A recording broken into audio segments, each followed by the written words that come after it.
Good day po, my name is Stephen Garbolsona and today I will be doing the tepid sponge bath. So first is the assessment part. So for the assessment part, we need to assess the condition of the patient. This data will serve as a basis for evaluation the patient or evaluating the patient rather. Then response to treatment. Then next po is we need to assess the client's ability to assist in the bathing process as well as personal hygiene, preference. Then we need to review the client's chart for any limitation in physical ability or activity.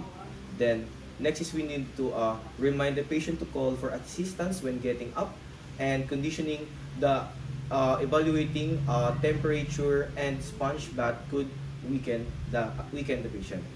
Then we need to assess the presence of external medication, device, or equipment. So as we can see, there is no device or equipment in the body of the patient. Then next we need to observe the patient for evaluated temperature to review the doctor's order. So next is the planning part. So for the planning part, we need to bring the necessary equipment to the bedside or stand or over the bed table. So as we can see, I already prepared the equipment material or the necessary equipment.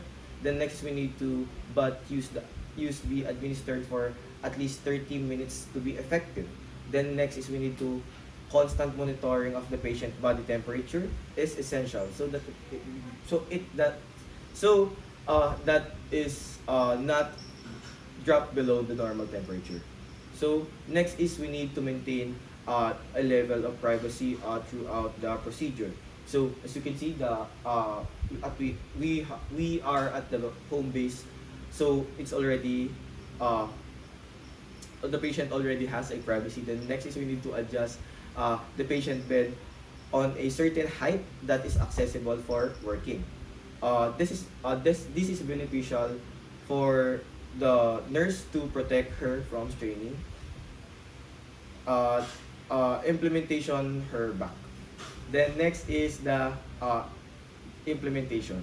So for the implementation is we need to identify the person and greet him or her, explain the procedure to the patient. So sir, good evening po. Can I get your name po? Thank you po. So next is we need to provide privacy, close the windows or doors at the room of the patient. Then we need to perform hand hygiene or wash our hands, then put or wear gloves. Then next is we need to follow the standard precaution if contact with blood or fluid. Then next is we need to cover the patient with blanket and remove the patient gown. So as we can see, the patient is already covered and I need to remove the patient gown. Yes, sir.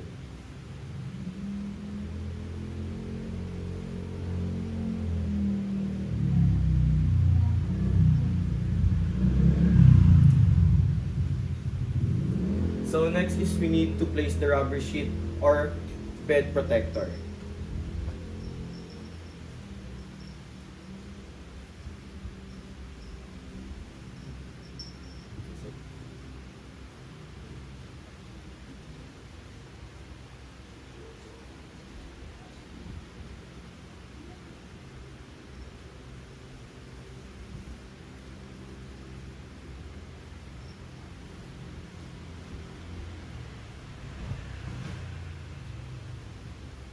Then next is test the water temperature with a bath thermometer. The next is we need to place 4-wash clothing in water and squeeze it up and to avoid dropping. Then apply a wet washcloth to the forehead of the patient and to each 2 axilla and 1 groin.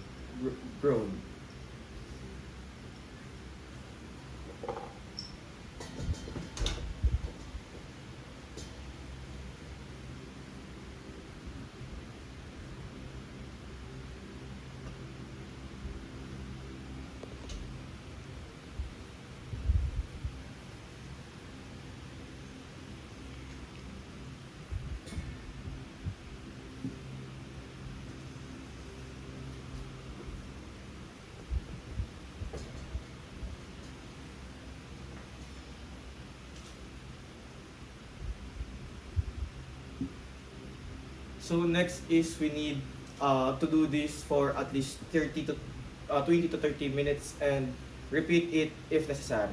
Then next is we need to use using one washcloth that is folded into a neat, gently sponge and an sponge and extremity for about 5 minutes using gently with firm strokes.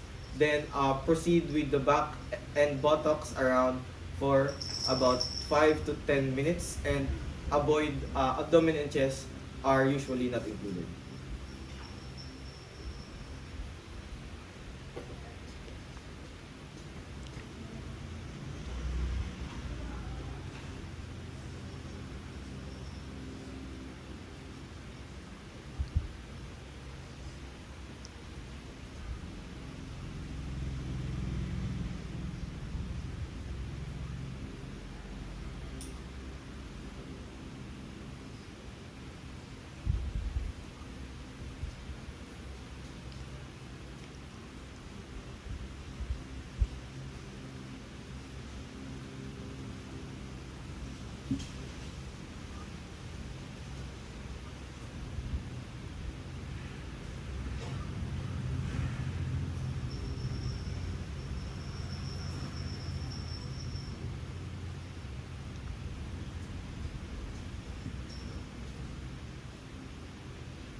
So next is we need to continue sponge bath to other extremities, back and buttocks for at least 3 to 5 minutes. Then each determine temperature every 5 minutes. The next is we need to change water and reapply freshly moistened washcloths to axilla and grout as necessary. Then next is we need to continue with sponge bath until the body temperature feels slightly above normal. And just continue the procedure according to the standard operation guidelines of the institution where you work. Then next is use remaining one washcloth to dry the patient thoroughly.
The next is we need to cover the patient with light blanket or sheet as much as possible to avoid letting your patient wearing a heavy clothing. Then next we need to lower the patient back to a safer height. Then we need to remove the glass and wash our hands. Then next is for the evaluation. For the evaluation part is we need to return the equipment to storage, clean the area, and change linens as necessary. Then record time procedure was started, when ended, then the vital signs, and the patient responds. So that's it po. Thank you.